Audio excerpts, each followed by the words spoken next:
अस्सलाम class. Now we are going to discuss type of sequence, और type of sequence में भी पहली टाइप हम लोग इस वीडियो में डिस्कस करेंगे arithmetic sequence, right.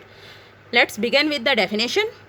The type of sequence in which the difference between two consecutive terms is always constant is called the arithmetic sequence.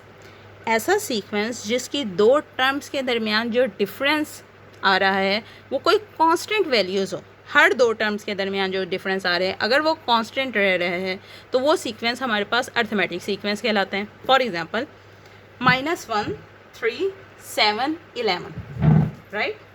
-1 3 7 11। First of all मैं इसको नंबरिंग दे देती हूँ। Let's say A1 A2 A3 A4, सही।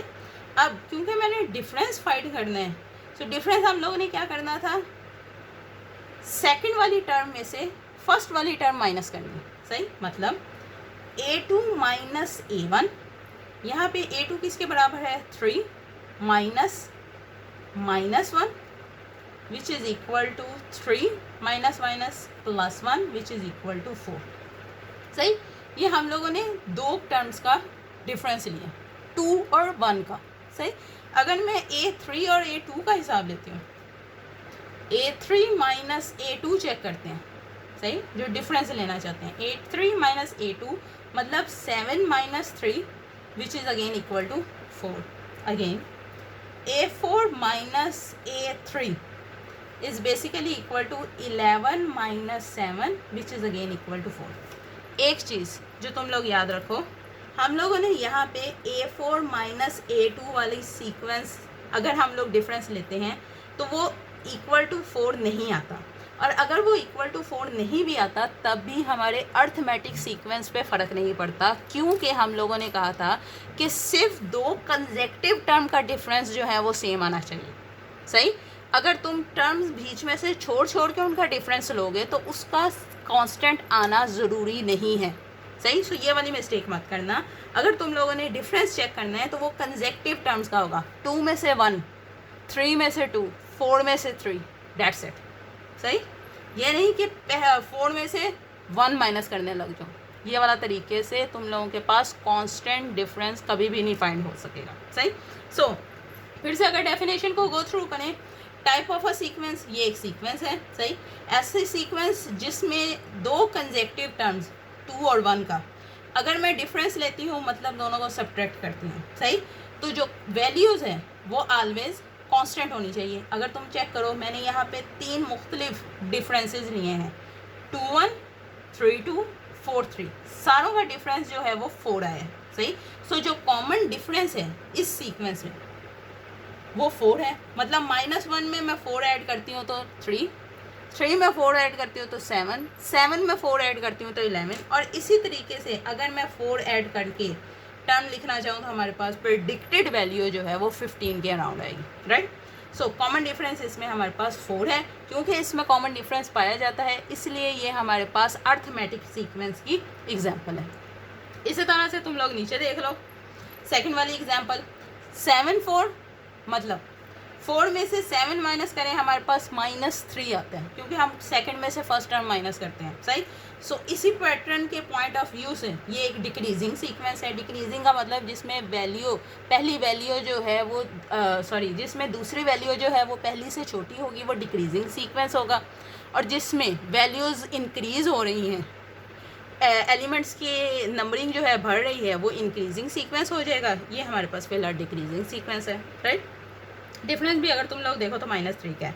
और similarly हमारे पास example number 3 है जिसमें difference जो है 5 और 11 के दरमियान जो डिफरेंस है वो 6 का है, राइट। सो अर्थमेटिक सीक्वेंस हो गया हमारे पास। अब क्वेश्चन, मेरे पास एक सीक्वेंस है, ठीक। पहले तो मैंने ये चेक करना है कि क्या ये अर्थमेटिक सीक्वेंस है या नहीं, ठीक। दूसरी चीज़ उन्होंने मुझसे पूछी गई है कि एक तो इसका AN फार्मूला बना के दिखाएं, जो जनरल फार्मूले की लास्ट वीडियो में हमने डिस्कशन की थी वो बनाएं। दूसरा, एक पर्टिकुलर टर्म A156 जो है वो कंप्यूट करके देनी है, ठीक। तो सबसे पहले हम लोग ये चेक करते हैं कि क्या ये सीक्वेंस अर्थमेटिक सीक्वेंस है या नहीं है, सही। हम लोगों ने सबसे पहले सीक्वेंस की एंट्रीज लिखी और उनको नंबरिंग दे दी है 1 2 3 4 सो ऑन अप टू 10 और इनफाइनाइट है, सो आगे चलता रहेगा। सही। अगर मैंने चेक करना है तो कोई भी दो कंसेक्टिव टर्म लूँ, लेट से मैं 6 और 7 ले लेती हूँ। सही। A7 माइनस A6, 6 7 ली थी ना, तो 7 में से 6 माइनस करना है, मतलब 41 minus 35 which is equal to 6। ठीक। और इसी तरह से अगर मैं ये लेती हूँ, let say 3 minus 2 which is 17 minus 11 which is equal to again 6। सही। तो इसमें हमारे पास जो कॉमन डिफरेंस है वो हमारे पास D जो है वो 6 आ रहा है। ठीक। ओके जी, नेक्स्ट काम हम लोग करते हैं। मैंने बारी बारी सारे एलिमेंट्स लिए और उसके आगे उसके एग्जैक्ट सीक्वेंस में जो वैल्यू है वो लिख दी। फॉर एग्जांपल A1 को इक्वल टू किसके था 5 लिख दिया। इस चीज़ को भी ज़रा इग्नोर करो। सही है। A2 को हमने 11, A3 को 17, A4 को 23 एंड देन सो। सही। अब 5 वाले को अभी छोड़ देते हैं। अगर मैं यहाँ पे 11 को देखूँ तो क्या मैं इसको 5 + 6 की सूरत में लिख सकती हूँ। 5 + 6 इज अगेन 11, सो हमारे पास 5 + 6 की सूरत में लिखा गया। सही। बेसिकली मैंने इसमें से 5 अलहदा कर दिया। सही। अब इसी तरह से A3 में से 5 अलहदा करना चाहूँ तो वो 5 + 12। ठीक।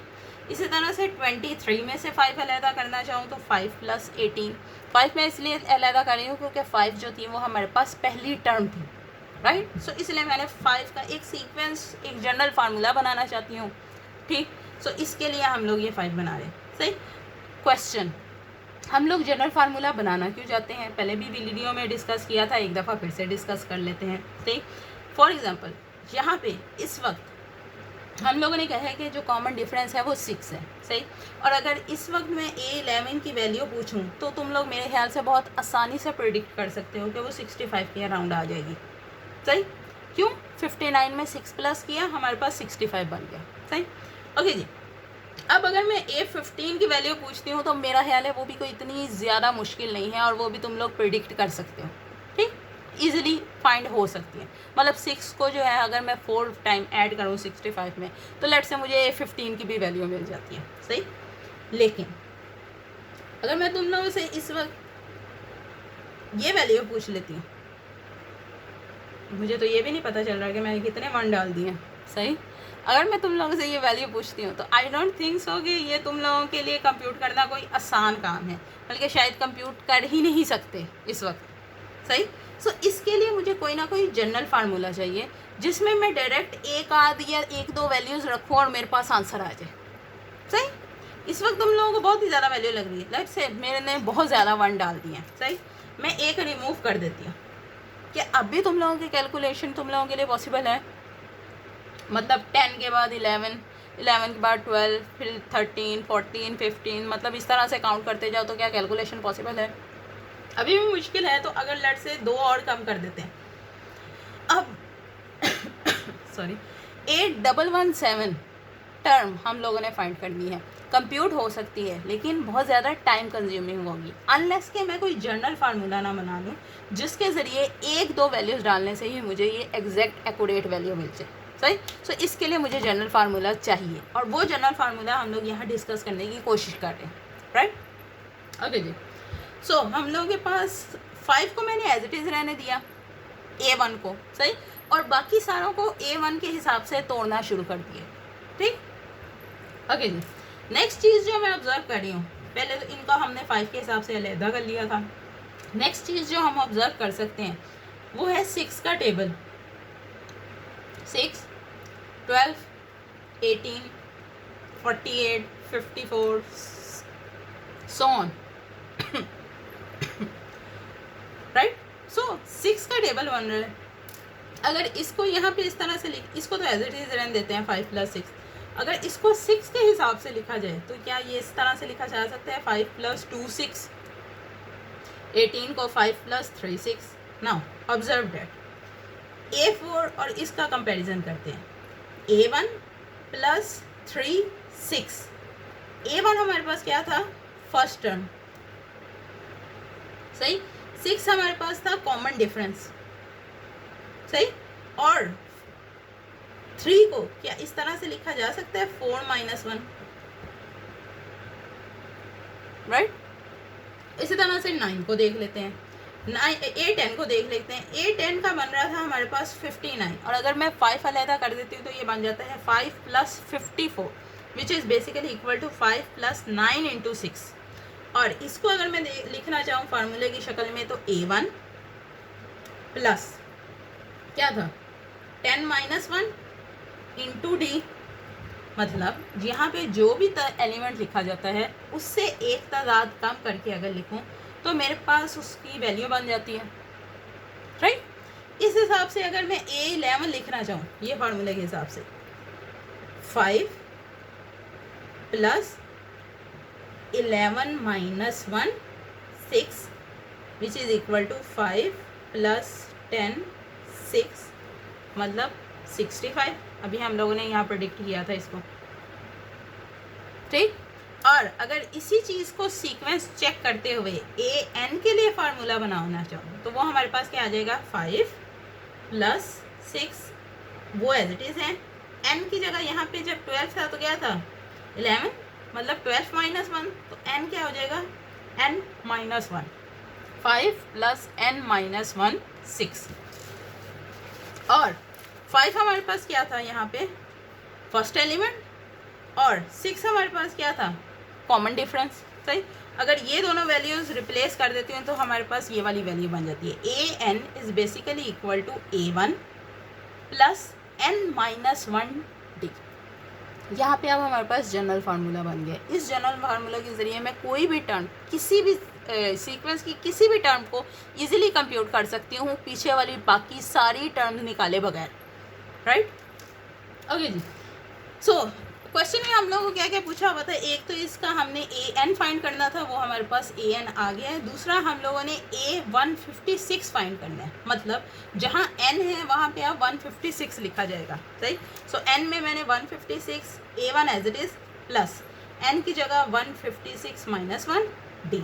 हमें ये पता है A1 जो था इस सीक्वेंस के लिए 5 था और D जो था वो 6 था, हमारे पास ये वैल्यू था, सही। एक चीज़ अगर तुम लोगों को डाउट हो कि तुम लोगों का जो गिवन फार्मूला है वो एक्यूरेट है या नहीं, तो तुम लोग कोई जो सीक्वेंस में ऑलरेडी टर्म दी हुई है उसको फाइंड करके देख लो। अगर वो एक्यूरेट आ रही है इसका मतलब तुम्हारा फार्मूला एक्यूरेट है। फॉर एग्जांपल मैं यहाँ पे A6 चेक कर रही हूँ, A6 की जो वैल्यू है एक्यूरेटली मुझे क्वेश्चन में ही गिवन थी, राइट। मैं इसको यहाँ फार्मूले की इस फार्मूले की मदद से चेक कर लेती हूँ, राइट।